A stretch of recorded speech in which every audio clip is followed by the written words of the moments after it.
Welcome everybody to the Latiners Network. My name is Jose and this is my review for Wake Up Dead Man, a Knives Out story. Of course, the third from Ryan Johnson's murder mystery movies released on Netflix primarily, although Glass Onion and this one, Glass Onion, getting a theatrical release as this will as well. A short window for a limited time in a couple weeks. This one's released on Netflix, I think in December. But a month from now, if I'm not mistaken. So I got a chance to see a very early screening of this via an arts film festival down here in South Florida. So I was very excited about it. 'Cause I'm a fan of the series. I really loved the first one. I liked the second one. Didn't love it. It was a big step down for me from the first one, but it was still good. I still enjoyed it. So I was looking forward to this one, of course.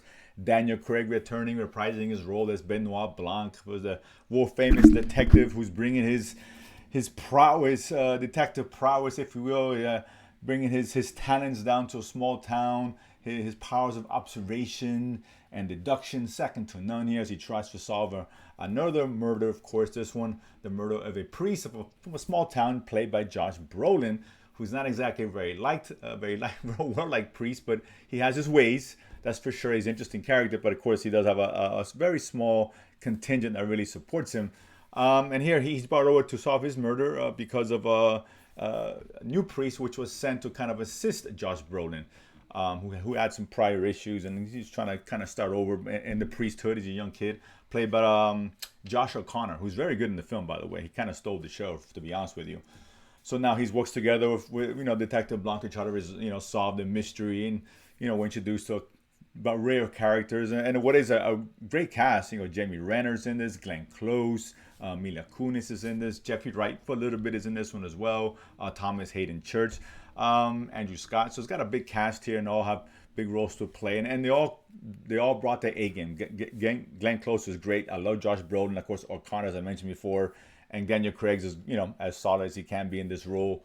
No, the only one I didn't quite like was Mila Kunis. I thought it didn't quite fit. It didn't work for me. She didn't work for me at all. I thought she was miscast and was completely out of place, particularly amongst the other great talent in this film. But a small nitpick at the end of the day, because this one was another enjoyable murder mystery, really well done, which I thought was better than the second one, but didn't quite reach the heights of the first one. But that's okay.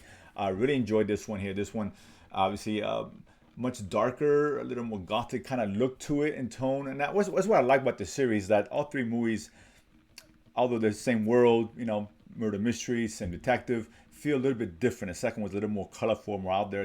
The first one's a little more subdued, and this one's even darker than those two. Not only in the way it looks, but in tone. A much darker film dealing with a lot of subject matter, religion and things like that. But it's not intended to preach anything like that. So those may roll your eyes when you hear religion, and I get it and all that. It's not about that, right? It just happens to revolve around a couple of priests and some of the congregation of that particular church. But it's really well done. The mystery is very well written. Of course, as any good mystery, is not one I don't think anyone's going to solve off the bat other than just guessing of who done it, because this is a who done it film, let's be honest. And I thought it was done really well. You got your classic, red herrings and swerves and mysteries and twists behind it, and those are all well written, well thought out, and I really liked how the story unfolded. Biggest complaint is a little bit too long. I think almost 2 hours and 25 minutes. 2 hours would have been a much better runtime, because it's not a fast-paced film, to be honest with you. It's very slow at times. A lot of character development, not a bad thing, but there's a lot there. I think they could probably trim it down to kind of make it flow a little better, to be honest with you. There were times where I was like, okay, can we get to the next scene? At times, maybe I was tired, I don't know, but I did feel that way. But again, it's not a big issue with the film. It is what it is. I got to bring out the positives and negatives, right? Those were negatives alongside Mila Kunis for the most part. But overall, it's still a fun film. And, although it is dark, there's some funny moments in there.